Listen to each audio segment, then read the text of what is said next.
إن الحمد لله نحمده ونستعينه ونستغفره ونعوذ بالله من شرور أنفسنا ومن سيئات أعمالنا من يهده الله فلا مضل له ومن يضلل فلا هادي له وأشهد أن لا إله إلا الله وحده لا شريك له وأشهد أن محمدا عبده ورسوله ثم أما بعد أتندي زبوجتي والله جل وعلا مسبا الله asoksa sane mirembe ko ekitibwa Muhammad sallallahu alayhi wasallama abakiriza balungi tumusabe Allah subhanahu wa ta'ala atuwe obusiramu obutuufu n'okulwana okuteeka mu nkola byetuba tuyize ebiri ku njigiriza y'ekitibwa Muhammad sallallahu alayhi wasallama tumagayiranga nnyo ebiseera byonna Allah tabaraka wa ta'ala tutaase obubuze n'ababuze n'embeera yonna etali ntuufu ab'ebitiibwa balungi tuli mu kwanukula ku nsonga ya kaliisa ey'okusaalira ku kasaalo akaliko Qur'an ne byayongeddeko ku nsonga ebyo twalaze bulungi timwana wattu okusaalira ku kasaalo akaliko Qur'an kugikkakkanya kwennyini si kituufu tulaga obujulizi ku bigo by'abamanyi abawerako nga batulaga ku nsonga ezifaanako ng'ezo tugamba bal n'okubeera nti Qur'an tewandiikibwa ku bisenge tewandiikibwa ku ngoye tewandiikibwa ku bintu byanjawulo tewandika ku mamotoka n'ebintu ebirala bisigadde tugamba mu ekyo yalaze nti Qur'an tekirina buzibu kyobola basobola n'okugiwandiika ne bawandiika ku sikuriini oli asoma atunulako ne bamubuuza ate kusoma mu Qur'ani ng'atula mu Qur'ani alitunulamu wasoma naga tekirina buzibu nakyo bw'oba okola ne twagala nakyo okubeera nti nakyo tukitangazaako ku mbeera eyo ti mwana wattu Qur'ani bwe tuba nga tuli mu swala ez'etteeka tetugitunulamu osoma ky'olina mu mutwe oba kye wakwata wabula mu swala eza sunna nga swala tutarawih tusobola okubeera nti oli atunula mu Qur'ani bw'abanga teyakwata obanga kyalinako kitono ibadallah b'ebitiibwa baddu ba Allah balungi tulina okukimanya nti al aslu fi l imam an yakuna hafidhan lil Qur'an ekikolo ku imaamu agenda tusaaza yenna alina okubeera nga yakwata Qur'an obanga alina kyalina ekiwerako mu Qur'an obanga asobola okusoma Qur'an oba ng'asobola okumanya essuula zajja okukozesa okusoma mu Qur'an Nabi sallallahu alayhi wasallam hadithi ya sahabi Abu Mas'ud al-Badri radiyallahu anhu sahih Muslim n'ebitabo ebirala yatugamba nti ya ummul qawm aqra'uhum likitabillah akulembera abantu imaamu waabwe yabasinga okusoma ekitabo kya Allah subhanahu wa ta'ala kyova olaba kariha kathirun min al-fuqaha القراءة في المصحف بنفقه باج بالغا انت كتاموا okusoma ngo tunula mu Qur'ani uli mu sala tomanyi kusoma Qur'ani toyina mu Qur'ani kitamu okubeera nti osoma ng'ogitunulako bal abamanyi bangi bagamba nti mwana wattu anna man qara'a fi al-fariida min al-mushaf batalat salatuhu olisenga atunula mu Qur'ani mu sala zino ezetteeka subhi saloba ya magharibi oba ya isha asoma atunula mu Qur'ani essala eba nfu efa طبعا هذا القول فيه نظر wadde nga mwana ekyo kigambo kirimu ko okutunulamu naye abamanyi bangi ekyo bakireeta okulaga olw'obukulu bwa kino tisinsonga yakuzanya bateekawo screen aina yalaze basoma bateka screen oli asoma atunula ko si kituufu kubeera nti basoma oli aga nti ateekawo Qur'an oba ateekawo nafuna Qur'an nga gyatunulako kyo si kituufu kubeera nti omuntu kyakozesa naye nga kyajja mu swala eza sunna esaliza tteeka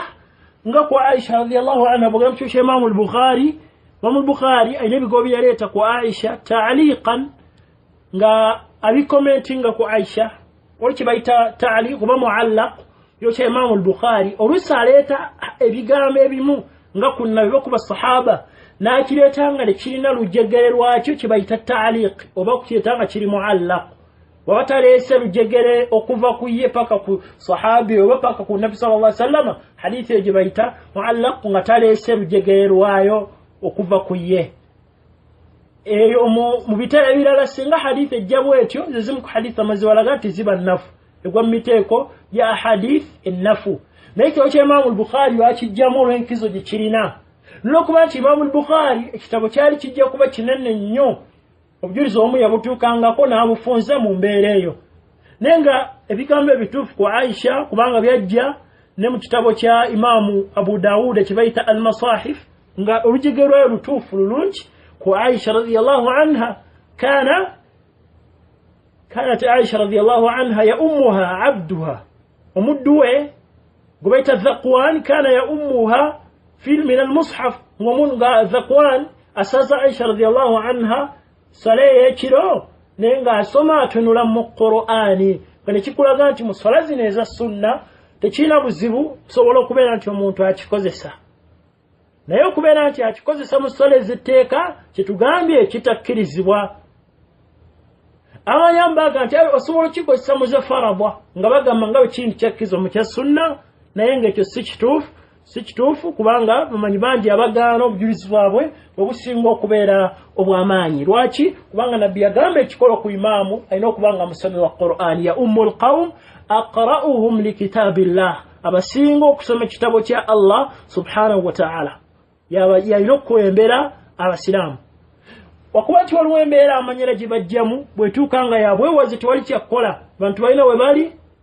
mu bonna bonna tewali alinamu kyalina mu Qur'an amanyi kusoma al-Fatiha yokka talina essula yonna ndala tasobola kwongerezaako awo wakoma akola atya bwemba nga mulimu asobola okutunula mu Qur'an manyi bagamba mu mbeera eyo akkirizibwa okubeera nti akozesa Qur'an ne basaala bonna bonna abaliwo tewali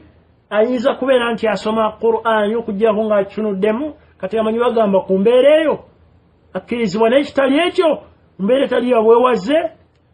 mu mbeera etali nzibwa etuusaawo tokkirizibwa kubeera nti muswala zino ez'etteeka ojjayo Qur'an otunula mabula osoma kyonna kyolina ne bwe kiba kitini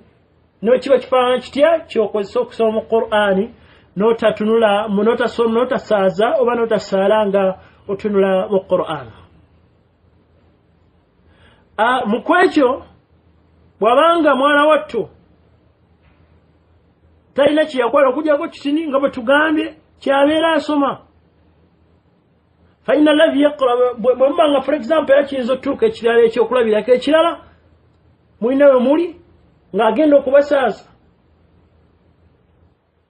ayagala kukwata Qur'an nga waliwo abalina kye balinako oyo tumugaana ne tukulembeza ono alinako kyalinako n'abeera nti yatusaaza naye ng'era atusaaza yalina okubeera nti yasinga okuba omumanyi omukugu mu Qur'an eno wabula mu salatu tarawih nga bwe tulabye amanyi bangi bonna bakikkiriza kubeera nti oli akikozesa ogenda mu ekitabo kya Ibn Qudama al-Mughni Ibn Qudama n'ekitabo kirungi al-Mughni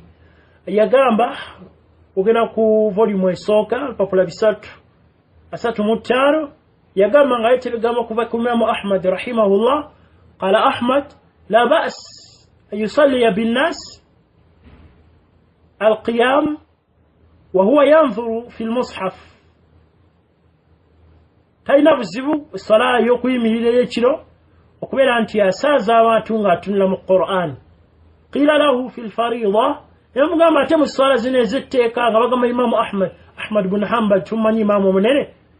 n'abagamba qala la lam asma fihi shay'an kisikyulyangako sinayo bujulizi bwonna ku ekyo nga ndaba ku balongoofu batukulembera nga bakikozesa Imamu Ahmad rahimahullah n'abeera nga yakigaana وقال القاضي عياض رحمه الله نيرا بيغام بيرمو ابن قدامه بيانغلو تلاغا كوباماني يغام يكره في الفرض ولا بأس به في التطوع kitama kubeera nti ekikozeesa kitama tugenda amanyamba tukonoga ndi swala efane tugamba nti okutta essala kiba kyetaaga obujulizi nekulaga ekigambo nti kinene si akusaagisa buli omu akikolenga bw'ayagala ناقم القاضي رحمه الله إذا لم يحفظ فإن كان حافظا كره أيضا نمزي بالصلاة السنة صلاة التراويح ngoli akwata Qur'ani nana ina agala okutula mu Qur'ani nga asaza yagamba naye n'oyo naye kitamwa kuye okubeera atula mu Qur'ani wadde nga salatu tarawih ya sunna naye asaza nga atula mu Qur'ani ne kwoyo naye kitamwa okubeera nti akikozesa kati kitegeeza nti addu'a Allah tabaraka wa ta'ala kikirizibwa okusoma ng'otula mu Qur'an ku sala izo sunna nga salatu tarawih mu Ramadhan okuba nti abantu oluusi bayinza okwetaaga okusoma ekiwerako mu Qur'ani ate nga abakulembeze baimamu abasinga sinti Qur'ani bagikwata balinako kitiri naye nga waba atunuddemu asobola okubeera nti asaaza bakkiriza basobole okuwuliriza ekiwerako mu Qur'ani tekirina buzibu ku mbeera eyo naye mu sala ez'etteeka tetukkirizibwa kubeera nti tutunula mu Qur'ani wabula osoma kyolina kitini kinene mu mbeera eyo kyosoma mu sala okwongera katini ku dduwa mu qunut mulimu era abamu bafuna obupapula naga nti ajja wandikako edduwazi gyazayagala okusaba abasoma kino nzi si kituufu ekisingako omuntu yad'u bima ahabba asaba kyonna kyayagala ne bwe kiba kitini kitya sindi qunut ena kuwaabwa ena kukola ki bw'obanga omaze okutendeeza Allah tabaraka wa ta'ala biga bitendeeza Allah nosayira omubaka awo nawe ensobi etera okubeerawo bangi mu khutuba mu kusoma qunut eno bangi bamanyi tulina tandika na dduwa eri Allahumma hdina fi man hadait naye kituufu hadisi eyo bigambo bya bingi ku hadisi eyo naye ne mu dduwa eno ya tarawih oba qunut bwe tuba tusaba ekituufu tutandika na kutendeeza Allah tabaraka wa ta'ala tandika kutendeeza Allah n'okusabira ekituufu Muhammad sallallahu alayhi wa sallam omala n'osaba kati omuntu ne waaba talina dduwa nnyingi ze yakwata tekimugaana kusaba اللهم اغفر لنا اللهم ارحمنا بكامل ربنا اتنا في الدنيا حسنه وفي الاخره حسنه وقنا عذاب النار سيتبutana kwata duwa nyina ziwandika zibasoma kifo ekitila kyonna kyabasubode ne kiba kitini so kwanda kisoma ne yonawo si kyagamba nti ajjafune papula zajja kutetanga okusoma edduwa eno okunoto bini tabaraka taala kati okulaga nti si kituufu okulaga nti olina kutunula mu Qur'ani tudde ku mbeera eri bubuze bwennyini okugamba nti Qur'ani tugiwandiike kasaalo si kituufu ewandiikewo ku busaalo wansi ewandiike ku bisenge byonna byonna si bituufu then ekirala ne tudda ku kyokubeera ng'oli asoma ng'atunudde mu Qur'ani nekyo ne tulaga nti mu swala za sunna tekirina buzibu kubeera nti akikozesa ddala mu salatu tarawih n'ekyokubiri ekyokubeera nti agisoma mu swala y'etteeka si kituufu kubanga tulabye alina okusaaza ye muntu amanyi Qur'ani ya ummul qawm aqra'uhum likitabillahi tabaraka wa ta'ala kusonga eno yennyini tusigazaayo kyetwagala okwongera okukoonako kyekyokuwunda emizikiti kyeyatulaze ti mu kuwunda emizikiti nayo tekirina buzibu kwe yavudde ku busaalo nti oba owunda essuula n'ogiteekako olyasaala ng'essuula kweri mpunde bulungi baji design y'amaanyi byonna twabirabye ne tuwa Qur'an teyajja kubeera nti eba design n'ebira bifaanawo biti kati yatulaze nti design zibeerawo natulaga egimu ku mizikiti China gye baawunda Qur'an yonna ne bagiwandiika ne bagiwona ekyo ne tukiraba ti Qur'an tewundibwa ku biteeka ku bisenge kubanga abasahaba tebakikola ne Nabbi sallallahu alayhi wasallam tekikola ne basahaba be n'abalongoofu abaddako kati tulaga nti kino kyo si kituufu kubeera nti tukikozesa n'ekirala okubeera nti tudizayininga emizikiti ne tugiwunda bwe yatuse ku hadithi eno oba ku nsonga eno babuuza naga hadithi nfu kituufu ekyo si kituufu hadithi weziri ennungi enambulukufu obulungi ku nsonga eyo zetugenda okubeera nti tukoonako biidhinihi tabaraka wa ta'ala mu kilipu yaffe esembayo eyokusatu ku nsonga eno biidhinihi tabaraka wa ta'ala barakallahu fikum wa jazakumullahu khayra وفقكم الله تبارك وتعالى لما يحبه ويرضاه